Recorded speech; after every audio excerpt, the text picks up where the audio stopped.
ভারতীয় সীমান্তে অত্যাধুনিক T-90 যুদ্ধ ট্যাঙ্কের মহড়া হয়েছে। এক প্রেস বিজ্ঞপ্তিতে এই তথ্য জানিয়েছে দেশটির সেনাবাহিনী, যেখানে অত্যাধুনিক যুদ্ধ ট্যাঙ্ক এবং অন্যান্য সামরিক সরঞ্জামের সাথে এক বিশাল মহড়া অনুষ্ঠিত হয়েছে। হঠাৎ এই মহড়ার পেছনে ঠিক কোন উদ্দেশ্য কাজ করছে ভারতের? পবিত্র রমজান মাসে ওসমানী ও খিলাফতের দেশ তুরস্কের কাছ থেকে বাংলাদেশ পেল উচ্চ ক্ষমতা সম্পন্ন কামান। প্রতিবেশী ভারতের তুলনায় বাংলাদেশের সেনাবাহিনীর শক্তি যেন এগিয়ে গেল আরো এক ধাপ। গ্লোবাল ডিফেন্স নিউজের তথ্য মতে তুরস্কের অত্যাধুনিক হাবিবজার কামান এখন বাংলাদেশ সেনাবাহিনীর হাতে। অনেকে বলছেন এমনিতে বাংলাদেশ নিয়ে চাপে রয়েছে ভারত, তার মধ্যে তুরস্কের এই কামান ভারতীয়দের ভয়ের কারণ হয়ে দাঁড়াবে। বাংলাদেশের সেনাপ্রধানের বার্তায় রীতিমতো বাংলাদেশের সামরিক শক্তি কতটা যে আগামী দিনে যুদ্ধের জন্য একেবারে প্রস্তুতি নিতে শুরু করে দিয়েছে বাংলাদেশে। তাদের সেনাবাহিনীকে যেমন পরোক্ষভাবে প্রস্তুত থাকতে বলেছেন তিনি, একই সঙ্গে তাদের সেনাবাহিনী আগামী দিনে কি করবে সেই বিষয়টাও পরিষ্কার করে দেন তিনি। আসো খেলবো, জন্মভূমি অথবা মৃত্যু, বিখ্যাত এই উক্তিটি চে গুয়েভারের, যিনি কিউবার একজন বিপ্লবী, যিনি আমেরিকার আগ্রাসনের বিরুদ্ধে কিউবার হয়ে রুখে দাঁড়িয়েছিলেন। আজ ঠিক একইভাবে বাংলাদেশের দেশপ্রেমিক সেনাবাহিনীও রুখে দাঁড়িয়েছে ভারতীয় আগ্রাসন এবং নতুন বাংলাদেশ বিরোধী ষড়যন্ত্রকারীদের বিরুদ্ধে। বাংলাদেশের সেনাপ্রধান জেনারেল ওয়াকারুজ্জামান তার সেনাদের দেশের জন্য জীবন দিতে প্রস্তুত থাকতে বলেছেন। বাংলাদেশের সেনাপ্রধানের মুখে এমন আদেশ শুনে রাতের ঘুম হারাম হয়ে গিয়েছে ভারতীয় দাদাদের। এতদিন যারা বাংলাদেশে একটি সেনা অভ্যুত্থানের দিবার স্বপ্ন দেখে এসেছে, এবার তাদের মুখকে বন্ধ করে দিয়েছে সেনাপ্রধানের একটি নির্দেশ। নতুন বাংলাদেশ বিনির্মাণে বিরোধী শক্তির আঘাত থেকে দেশকে রক্ষা করতে জীবন দিতে প্রস্তুত থাকার নির্দেশ দেন তিনি। সেনাপ্রধানের এই বক্তব্য নিয়ে চুলছেরা বিশ্লেষণ করছে পশ্চিমবাংলার মিডিয়া। বাংলাদেশের সেনাবাহিনী যে কোনো সময় যুদ্ধে নামতে প্রস্তুত আছে বলে ভয় পাচ্ছে পশ্চিমবাংলার মিডিয়া। কি বলছে তারা আসুন তা দেখি। একটু আগে ঘুম থেকে উঠেই সুসংবাদটা পেলাম। আমি মনে করি যে এই মুহূর্তে ডক্টর ইউনূসের এমন সিদ্ধান্ত বাংলাদেশকে একটা স্থিতিশীল পরিস্থিতি নিয়ে যেতে বিরাট ভূমিকা রাখবে। আসসালামু আলাইকুম দর্শক, নতুন একটা নিউজে আপনাকে স্বাগতম। প্রিয় দর্শক, যুদ্ধ ট্যাঙ্ক নিয়ে সীমান্তে মহড়া, ভারতের উদ্দেশ্য নিয়ে ব্যাপক সমালোচনা, তুরস্ক থেকে শক্তিশালী কামান বাংলাদেশে আসার ঘটনা, ভয়ে মোদির রাতের ঘুম হারাম, বাংলাদেশের সেনাপ্রধানের ভয়ে নয়াদিল্লির গদি নিয়ে কাঁপাকাঁপি এবং ডক্টর ইউনূসের গুরুত্বপূর্ণ সিদ্ধান্তে ছাত্র জনতার মাঝে খুশির জ্বর বয়ে যাওয়ার ঘটনা ও প্রেক্ষাপট নিয়ে করা আমাদের আজকের ভিডিওটি অত্যন্ত গুরুত্বপূর্ণ। ভিডিওটি শুরু থেকে শেষ পর্যন্ত ধৈর্য সহকারে দেখে একটি লাইক দিয়ে সবাইকে শেয়ার করে দিন। আমাদের চ্যানেলে নতুন হলে চ্যানেলটি সাবস্ক্রাইব করে পাশে থাকা বেল আইকনে ক্লিক করে রাখুন। আমাদের ভিডিওটি আপনি বাংলাদেশের কোন জেলায় বসে দেখছেন বা শুনছেন সেটি অবশ্যই কমেন্ট বক্সে কমেন্ট করে জানিয়ে দিতে ভুলবেন না। চলুন আর কথা না বাড়িয়ে ভিডিওটিতে একটি লাইক দিয়ে ধারাবাহিকভাবে আজকের বিস্তারিত খবরগুলো দেখে আসি। বাংলাদেশের সেনাপ্রধানের বার্তায় রীতিমতো বাংলাদেশের সামরিক শক্তি কতটা যে আগামী দিনে যুদ্ধের জন্য একেবারে প্রস্তুতি নিতে শুরু করে দিয়েছে বাংলাদেশে। তাদের সেনাবাহিনীকে যেমন পরোক্ষভাবে প্রস্তুত থাকতে বলেছেন তিনি, একই সঙ্গে তাদের সেনাবাহিনী আগামী দিনে কি করবে সেই বিষয়টাও পরিষ্কার করে দেন তিনি। আসো খেলবো, জন্মভূমি অথবা মৃত্যু, বিখ্যাত এই উক্তিটি চে গুয়েভারের, যিনি কিউবার একজন বিপ্লবী, যিনি আমেরিকার আগ্রাসনের বিরুদ্ধে কিউবার হয়ে রুখে দাঁড়িয়েছিলেন। আজ ঠিক একইভাবে বাংলাদেশের দেশপ্রেমিক সেনাবাহিনীও রুখে দাঁড়িয়েছে ভারতীয় আগ্রাসন এবং নতুন বাংলাদেশ বিরোধী ষড়যন্ত্রকারীদের বিরুদ্ধে। বাংলাদেশের সেনাপ্রধান জেনারেল ওয়াকারুজ্জামান তার সেনাদের দেশের জন্য জীবন দিতে প্রস্তুত থাকতে বলেছেন। বাংলাদেশের সেনাপ্রধানের মুখে এমন আদেশ শুনে রাতের ঘুম হারাম হয়ে গিয়েছে ভারতীয় দাদাদের। এতদিন যারা বাংলাদেশে একটি সেনা অভ্যুত্থানের দিবার স্বপ্ন দেখে এসেছে, এবার তাদের মুখকে বন্ধ করে দিয়েছে সেনাপ্রধানের একটি নির্দেশ। নতুন বাংলাদেশ বিনির্মাণে বিরোধী শক্তির আঘাত থেকে দেশকে রক্ষা করতে জীবন দিতে প্রস্তুত থাকার নির্দেশ দেন তিনি। সেনাপ্রধানের এই বক্তব্য নিয়ে চুলছেরা বিশ্লেষণ করছে পশ্চিমবাংলার মিডিয়া। বাংলাদেশের সেনাবাহিনী যে কোনো সময় যুদ্ধে নামতে প্রস্তুত আছে বলে ভয় পাচ্ছে পশ্চিমবাংলার মিডিয়া। কি বলছে তারা আসুন তা দেখি। তবে তার আগে ছোট্ট একটি অনুরোধ, প্রিয় জন্মভূমিকে নিয়ে আমাদের এই পথে চলায় ইউটিউব চ্যানেলটিকে সাবস্ক্রাইব করে পাশে থাকুন আপনিও। আর ইতিমধ্যে সাবস্ক্রাইব করে থাকলে আপনাকে অসংখ্য ধন্যবাদ। বাংলাদেশের বর্তমান পরিস্থিতি এখনো সেইভাবে স্থিতিশীল হয়নি। যেমন ভোট কবে হবে সেই নিয়ে কোনো দিশা নেই, একইভাবে নতুন রাজনৈতিক দল নিয়ে রাজনৈতিক চর্চাও শুরু হয়ে গিয়েছে। এই পরিস্থিতিতে বাংলাদেশের সেনাপ্রধানের বার্তায় রীতিমতো বাংলাদেশের সামরিক শক্তি কতটা এবং কিভাবে তা আগামী দিনে আরো শক্তিশালী হবে তার একটা রূপরেখা সুস্পষ্টভাবে সামনে চলে এলো। তাহলে বলা যেতেই পারে যে এই ঘোষণার পরে বাংলাদেশের সেনাবাহিনীর মধ্যে নতুন করে উন্মাদনাও তৈরি হয়ে গিয়েছে। তিনি বলেন যে আধুনিক অস্ত্রে সেনাবাহিনীর সক্ষমতা বৃদ্ধি পেয়েছে। তার বক্তব্যে একটা কথা স্পষ্ট যে আগামী দিনে যুদ্ধের জন্য একেবারে প্রস্তুতি নিতে শুরু করে দিয়েছে বাংলাদেশে। তাদের সেনাবাহিনীকে যেমন পরোক্ষভাবে প্রস্তুত থাকতে বলেছেন তিনি, একই সঙ্গে তাদের সেনাবাহিনী আগামী দিনে কি করবে সেই বিষয়টাও পরিষ্কার করে দেন তিনি। তাহলে কি ভারতের সঙ্গে আমেরিকার বৈঠকের পরই তৎপরতার সঙ্গে বাংলাদেশ প্রস্তুতি নিচ্ছে? সেটাই এখন প্রশ্ন। এর আগেও নিজের দেশের হয়ে অরাজক পরিস্থিতির মধ্যে গলা ফাটিয়েছিলেন সেনাপ্রধান। তিনি বলেছিলেন, কিছু হলে আমরা দেখব, আমি আপনাদের সতর্ক করে দিচ্ছি, পরে বলতে পারবেন না যে সতর্ক করিনি। তার সতর্ক বার্তায় রীতিমতো ভারতের চর্চাও শুরু হয়ে গিয়েছিল। তিনি আরো বলেন, হানাহানি না করে দিন শেষে দেশ এবং জাতির দিকে খেয়াল করে এক থাকতে হবে। যদি নিজেরা কাদা ছোড়াছুড়ি করেন, দেশ ও জাতির সার্বভৌমত্ব বিপন্ন হবে।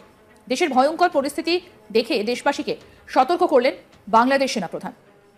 তখন চর্চা শুরু হয়েছিল যে তাহলে কি এবার বাংলাদেশের সেনা অভ্যুত্থান ঘটতে চলেছে। এই পরিস্থিতিতে বাংলাদেশের সেনাপ্রধানের বার্তায় রীতিমতো বাংলাদেশের সামরিক শক্তি কতটা এবং কিভাবে তা আগামী দিনে আরো শক্তিশালী হবে তার একটা স্পষ্টভাবে রূপরেখা সামনে চলে এলো। তাহলে বলা যেতেই পারে যে এই ঘোষণার পরে বাংলাদেশের সেনাবাহিনীর মধ্যে নতুন করে উন্মাদনাও তৈরি হয়ে গিয়েছে। তিনি বলেন যে আধুনিক অস্ত্রের সেনাবাহিনীর সক্ষমতা বৃদ্ধি পেয়েছে। 60-এর দশকে যেভাবে আমেরিকার আধিপত্য বিরোধী যুদ্ধে ঝাঁপিয়ে পড়েছিল চে গুয়েভারের নেতৃত্বে কিউবার বিপ্লবীরা, ঠিক একইভাবে আজ 2025 সালে ভারতীয় আগ্রাসনের বিরুদ্ধে প্রয়োজনে যুদ্ধের জন্য প্রস্তুত বাংলাদেশের বিপ্লবীরা। ভারত নতুন গণতান্ত্রিক বাংলাদেশকে মেনে নিতে পারছে না। ভারত জানে বাংলাদেশের জনগণ কখনোই তাদের গোলামি করে এমন দলকে বাংলাদেশের রাষ্ট্র ক্ষমতায় নিয়ে আসবে না। বাংলাদেশের এমন গুরুত্বপূর্ণ সময়ে তাই ভারত গণতান্ত্রিক বাংলাদেশের রূপান্তরকে রুখতে একের পর এক ষড়যন্ত্র এবং কৌশল অবলম্বন করছে। আমাদের মাঝে বিভেদ তৈরি করছে ভারত। সেই সব অপশক্তির বিরুদ্ধে বাংলাদেশের সেনাদের জীবন দিতেও প্রস্তুত থাকার নির্দেশ করেছেন সেনাপ্রধান। এতদিন ভারতীয়রা বলে এসেছিল সেনা অভ্যুত্থান ঘটতে চলেছে বাংলাদেশে।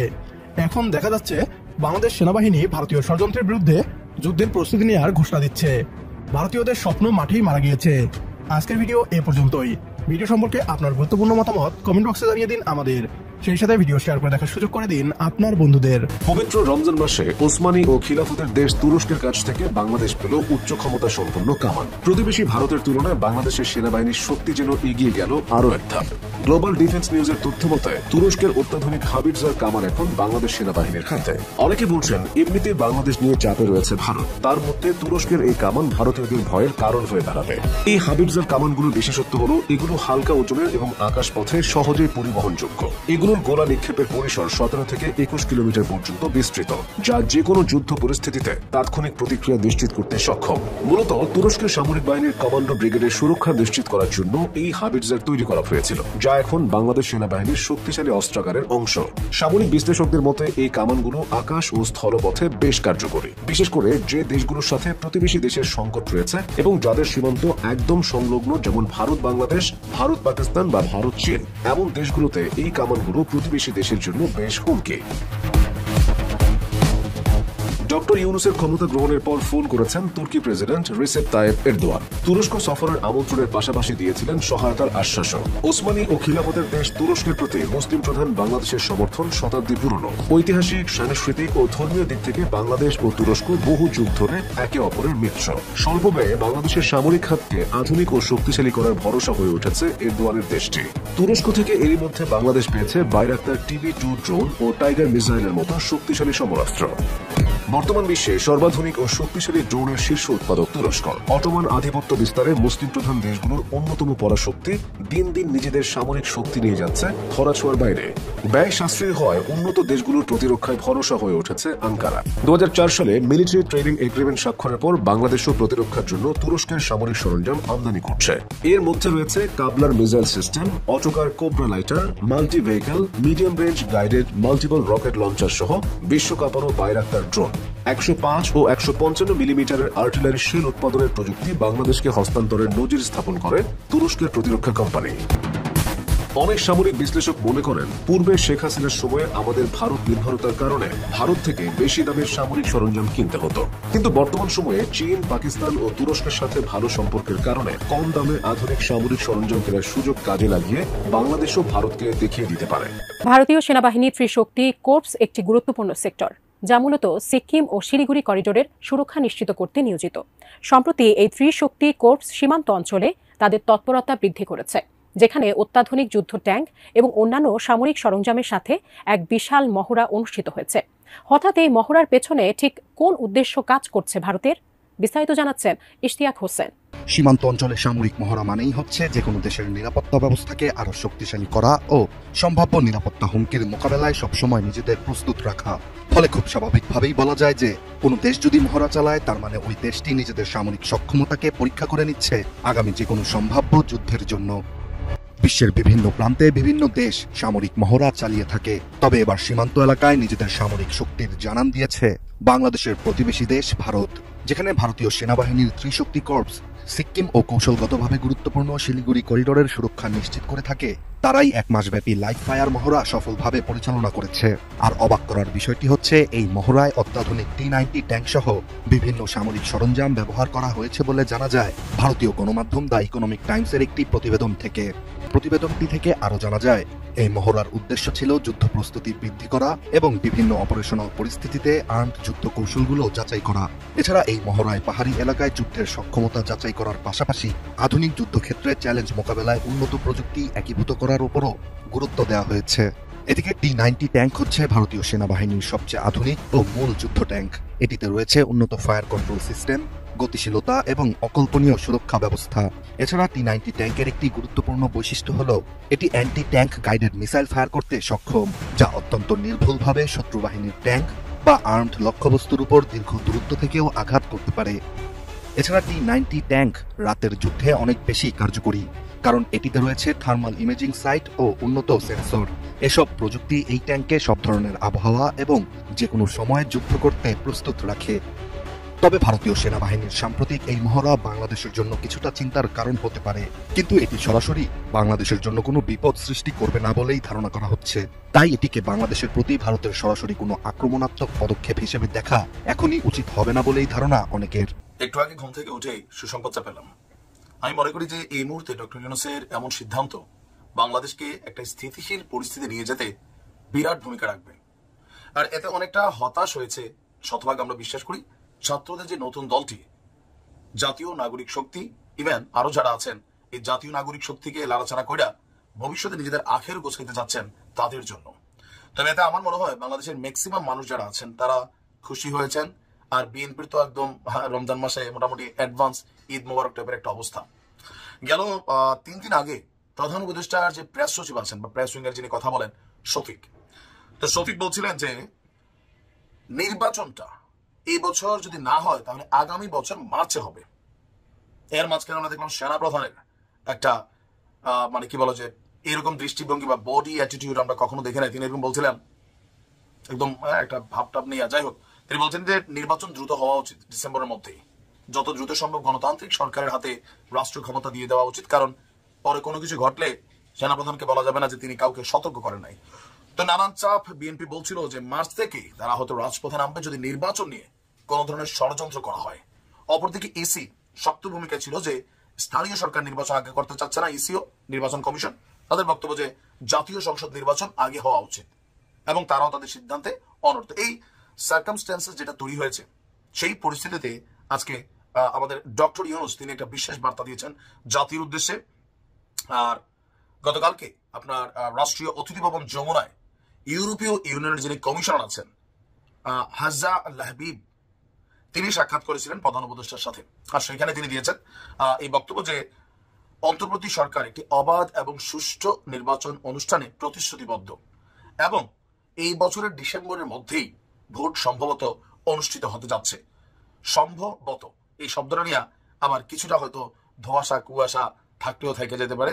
যখন স্পষ্ট বক্তব্য থাকবে যে ডিসেম্বরের মধ্যেই নির্বাচন হবে, তারপরেও যেহেতু ছাত্ররা একটা প্রেশার ছিল যে আগে আওয়ামী লীগের বিচার করতে হবে, আগে এইটা করতে হবে, ওইটা করতে হবে, সংবিধান পরিবর্তন করতে হবে, আবার ছাত্রদের যে নতুন রাজনৈতিক দল, এখন রাজনৈতিক দল হিসেবে তারা নানান দাবি দেওয়া করতেই পারে। তো সরকার হিসাবে এখন ডক্টর ইউনূসের কাছে বিপিনুরের দল প্রতিদিন কত কিছু দাবি করে, বিএনপি প্রতিদিন কত কিছু দাবি করে, অন্যান্য দলগুলো প্রতিদিন কত কিছু দাবি করে, পাত্তা দেয় না, তারা তাদের কাজ করে যাচ্ছে। সো ছাত্রদের যে নতুন দল হয়েছে তারা অনেক কিছু দাবি করতে পারে। রাইট নাও তারা সরকারের সাথে কানেক্টেড না, তাদের বক্তব্য। So as a political party হিসাবে তাদের যে মুভমেন্ট বা তাদের যে বক্তব্য সেটাকে একপাশে রেখে দিলেন ডক্টর মোহাম্মদ ইউনূস। আর গতকালকের বক্তব্যে তিনি বলছেন যে আপনার এই যে বর্তমানে দেশের সাম্প্রতিক পরিস্থিতি এবং কি পরিবেশ, জীবনমানের উত্তরণ, তারপর যে অবস্থায় এই সরকার দায়িত্ব নিয়েছে সেখান থেকে অর্থনীতিকে পুনরুদ্ধার করা বাংলাদেশের জন্য একটা বড় ধরনের সমস্যা ছিল, ইভেন রোহিঙ্গা ইস্যুটাও ছিল। তো সবকিছু মিলে ওনার বক্তব্য হচ্ছে আপনার এই মুহূর্তে একটা সুন্দর নির্বাচন অনুষ্ঠিত করার। কিন্তু প্রশ্ন হচ্ছে, আমরা বরাবরই বলি যে আইন শৃঙ্খলা পরিস্থিতি আরো যত শক্ত না হবে জাতীয় সংসদ নির্বাচন করা কিন্তু কঠিন হবে। এখন এটা স্পেসিফিক্যালি ডিসেম্বরে হবে আমার ধারণা, কারণ যতটুকু বুঝতে পারতেছি বাতাস পরিস্থিতি, আমরাও চাই এটা গণতান্ত্রিক সরকারের হাতে আপনার এই ক্ষমতা চলুক, জনগণ যাদের ভোট দেয়, ছাত্রদের ভোট দিলে ছাত্ররা আসবে, বিএনপি দিলে আসবে বিএনপি, জামাত দিলে জামাত আসবে, বাট একটা সরকার পদ্ধতি দরকার, যে সরকার জনগণের কথা শোনে। এই আসিফ নজরুল স্যার মার্কা সরকার আমাদের এই মুহূর্তে ঝামেলার কারণে হচ্ছে, কারণ সংস্কার কি চলছে জানি না, আবার দেশের পরিস্থিতি অনেক জায়গায় ভালো হলে অনেক জায়গায় কিন্তু কন্ট্রোললেস। ভারতের কারাগারে আটক 1700টি বাংলাদেশির তালিকা পাওয়া গেছে, জানালো গুম কমিশন। গুম সংক্রান্ত কমিশন অব ইনকোয়ারির সভাপতি অবসরপ্রাপ্ত বিচারক মইনুল ইসলাম চৌধুরী জানিয়েছেন, গত 2-2.5 বছরে ভারতের বিভিন্ন কারাগারে আটক 1700টি বাংলাদেশির নাম ঠিকানা সহ একটি তালিকা পাওয়া গেছে। মঙ্গলবার দুপুরে গুম সংক্রান্ত কমিশন অব ইনকোয়ারির কার্যালয় সংবাদ সম্মেলনে তিনি কথা বলেন। মইনুল ইসলাম বলেন, ভারতের বিভিন্ন কারাগারে বন্দী থাকা বাংলাদেশি নাগরিকদের তালিকা চাওয়া হয়েছিল। পররাষ্ট্র মন্ত্রণালয়ের মাধ্যমে ভারতের বিভিন্ন কারাগারে আটক বাংলাদেশিদের নাম ঠিকানা সহ একটি তালিকা পাওয়া গেছে। তিনি বলেন, আরো তথ্য পাওয়া গেলে কমিশনে পাঠানো হবে মর্মে লিখিতভাবে উল্লেখ করা হয়েছে। প্রাপ্ত তালিকায় গুমের শিকার কোনো ব্যক্তির নাম আছে কিনা তার অনুসন্ধান চলমান। তিনি বলেন, পুলিশ ও বিজিবির পক্ষ থেকে পূর্ণাঙ্গ তথ্য প্রাপ্তি সাপেক্ষে অনুসন্ধান চলমান রয়েছে। তবে গত বছরের 22 ডিসেম্বর ঢাকার ধামরাইয়ের মোহাম্মদ রহমতুল্লাহ নামের গুমের শিকার ব্যক্তিকে চাঁপাইনবাবগঞ্জের গোমস্তাপুর বর্ডার দিয়ে পুশিন করা হয়েছে মর্মে আমরা অবগত আছি। এ বিষয়ে কমিশনের অনুসন্ধান চলমান আছে। এ সময় গুম সংক্রান্ত কমিশন অব ইনকোয়ারির সদস্য অবসরপ্রাপ্ত অতিরিক্ত বিচারক মোহাম্মদ ফরিদ আহমেদ শিবলি, মানবাধিকার কর্মী নূর খান, ব্র্যাক বিশ্ববিদ্যালয়ের শিক্ষক ও কমিশনের সদস্য মিস নাবিলা ইদ্রিস, মানবাধিকার কর্মী ও কমিশনের সদস্য সাজ্জাদ হোসেন অনুষ্ঠানে উপস্থিত ছিলেন।